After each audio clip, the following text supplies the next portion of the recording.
Okay, aside from fiber, why is everyone always telling us to eat leafy greens?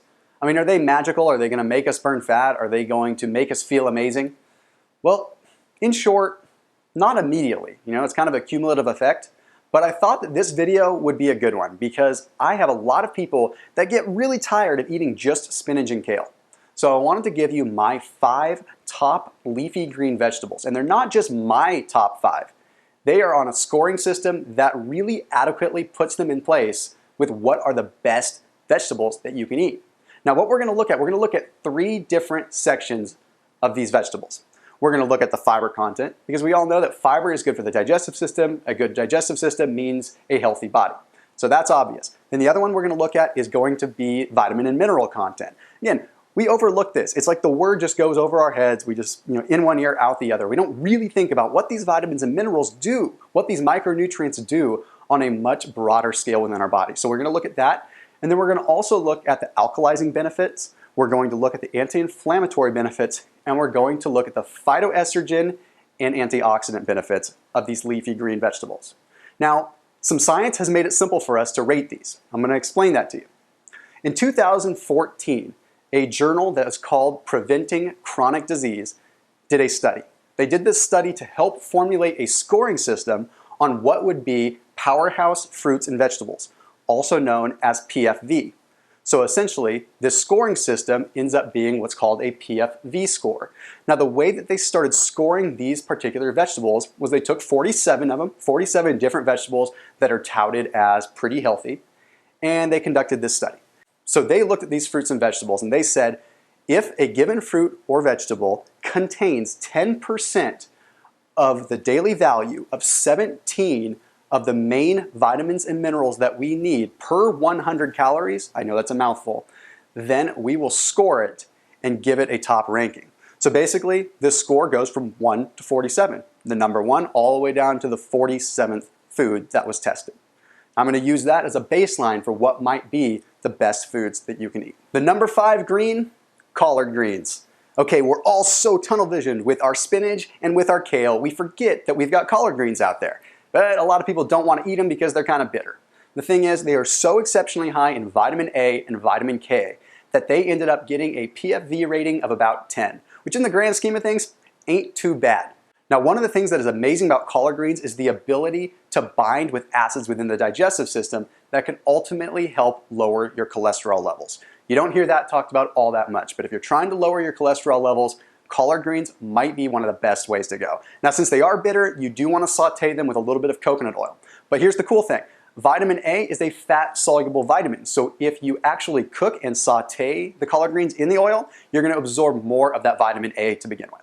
All right, number 4 is kale. And I know I kind of made fun of it earlier in the video, but here's the thing. Kale doesn't even make the list of PFV, but it's here for a different reason.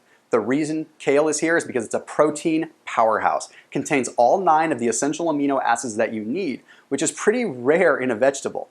Therefore, if you're a vegetarian or you're vegan, kale is an ultimate solution for that. Additionally, if you watch a lot of my videos, you know I'm always talking about omega-3s and omega-6s and that healthy balance between the two. You want to have a higher level of omega-3 than omega-6. Well, newsflash, kale contains higher levels of omega-3 versus omega-6. That's something that PFV scoring doesn't really look at. And that's why kale made my list, but not the PFV scoring list. Number 3, don't throw away the beet stems. After you cut off the leafy greens from the beets, throw them in a salad. They are one of the most nutrient-dense leafy greens that you can possibly eat. In fact, in that entire PFV scoring study, they are ranked number 4. So one of the top greens that you can eat.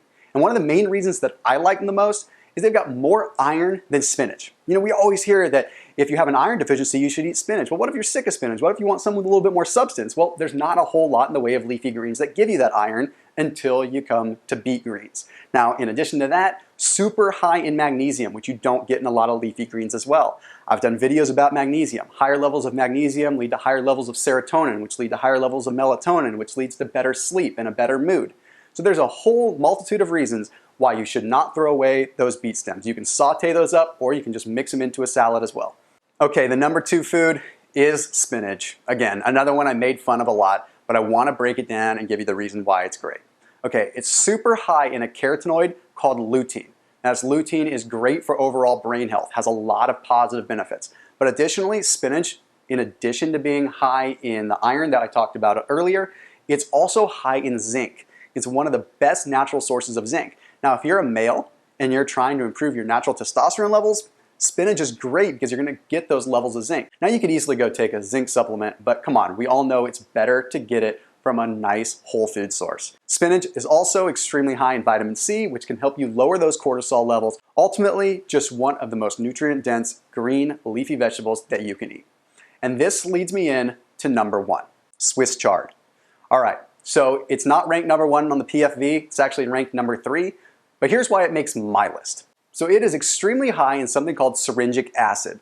Syringic acid has been shown to reduce blood sugar. This makes Swiss chard an ultimate green leafy vegetable for those that are diabetic or those that are trying to reduce their blood sugar. Now, the reason that Swiss chard is really number 1 for me is the fact that it can help detox your body. In fact, it's been ranked as the number 1 food to help detox the body, and that's because of something called betalain.